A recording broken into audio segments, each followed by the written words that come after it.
नमस्कार, मैं डॉक्टर संजीव गुलाटी हूँ, director nephrology and kidney transplant, Fortis group of hospitals, NCR. आज हम बात करेंगे एवी फिस्टुला की। What is AV fistula, why and when is it required. तो पहले तो मैं आपको बताऊंगा कि एवी फिस्टुला क्या चीज़ होती है। एवी फिस्टुला बहुत ही सरल तौर पे A for artery, B for vein, इन दोनों को ज्वाइन करते हैं। यानी आपके उल्टे हाथ पे, नॉन डोमिनेंट हाथ पे, यहाँ पे हम नसों को जोड़ देते हैं, आर्टरी और वेन को जोड़ देते हैं अंडरनीथ द स्किन। उसके ऊपर एक टाका लग जाता है, उसकी हीलिंग हो जाती है।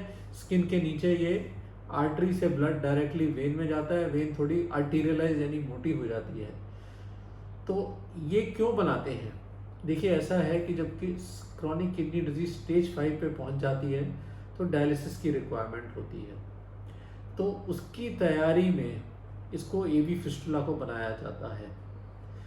एवी फिस्टुला इसलिए बनाते हैं ताकि इन्फेक्शन का रिस्क ड्यूरिंग डायलिसिस सबसे कम हो।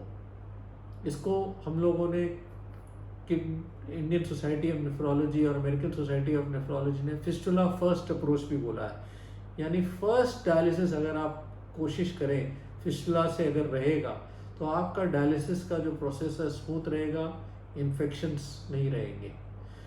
तो एक नस से खून खींचा जाता है आर्टरी, फिर एवी फिस्टुला की ब्लड जाता है डायलिसिस आर्टिफिशियल किडनी में, साफ होके दूसरे से वापस जाता है। तो बड़ी तेज स्पीड से जो एवी फिस्टुला है, इससे ये पॉसिबल होता है।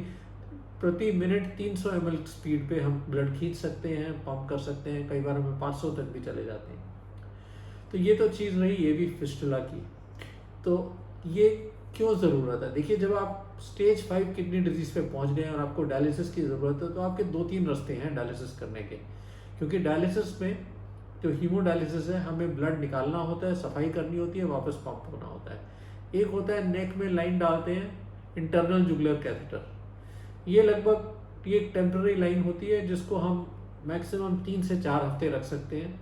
और इसका ये है कि इन्फेक्शन हो जाता है, इन्फेक्शन से सेप्टिसीमिया हो जाता है, लेकिन टेम्पररी एक्सेस ठीक है कि अगर आपके पास कोई रास्ता नहीं है, इमरजेंसी में डायलिसिस करना है तो ज़रूर यहाँ से दे सकते हैं।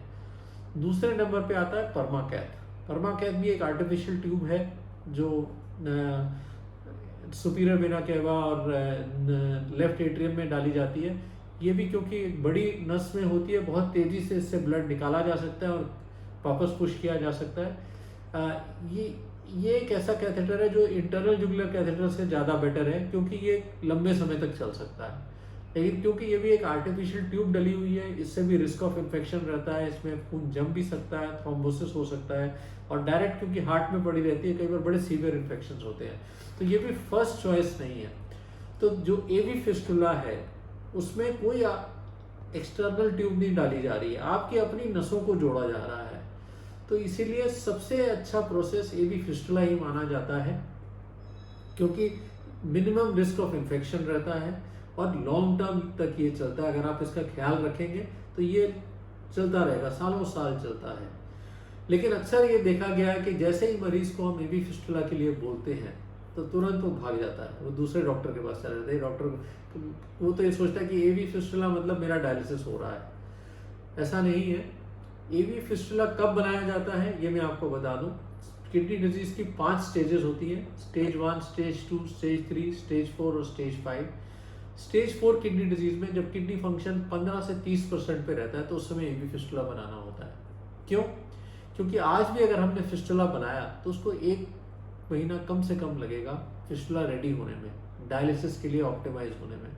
तो अगर आज आपको डायलिसिस की ज़रूरत है, आपको पहले ही फिस्टुला बनवाना चाहिए। लोग कहते हैं नहीं आज हमारा फिस्टुला बना दिए, लेकिन अगर हमने आज डायलिसिस करना है तो रेडी नहीं होगा।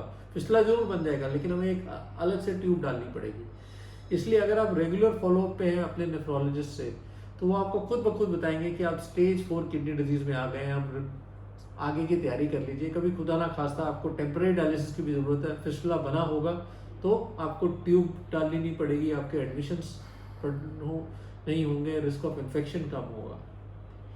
एक और एडवांटेज देखा गया है बड़ी सारी स्टडीज में कि जैसे हम फिस्टुला बनाते हैं कुछ किडनी फंक्शन रिकवर होता है, और इसमें ये देखा गया है कि शायद किडनी की ब्लड सप्लाई बेटर हो जाती है और क्रिएटिनिन लेवल कम हो जाता है। तो ये एक एडेड बेनिफिट है कि अगर आप एवी फिस्टुला पहले बना रहे हैं। लेकिन बहुत सारे लोग अप्रेहेंसिव होते हैं कि मैंने फिस्टुला बना लिया, मैं तो हैंडीकैप हो जाऊंगा। तो ऐसा नहीं है। फिस्टुला यूजुअली हम आपके नॉन डोमिनेंट हैंड, यानी अगर राइट हैंडेड है तो लेफ्ट हैंड में बनाएंगे, लेफ्ट हैंडेड है तो राइट हैंड में बनाएंगे। फिस्टुला बनाने से पहले हम ये भी देखते हैं कि वो ब्लड सप्लाई उस हाथ में पर्याप्त है। अगर हम बाईपास कर रहे हैं तो हाथ में कोई कमजोरी नहीं आ रही।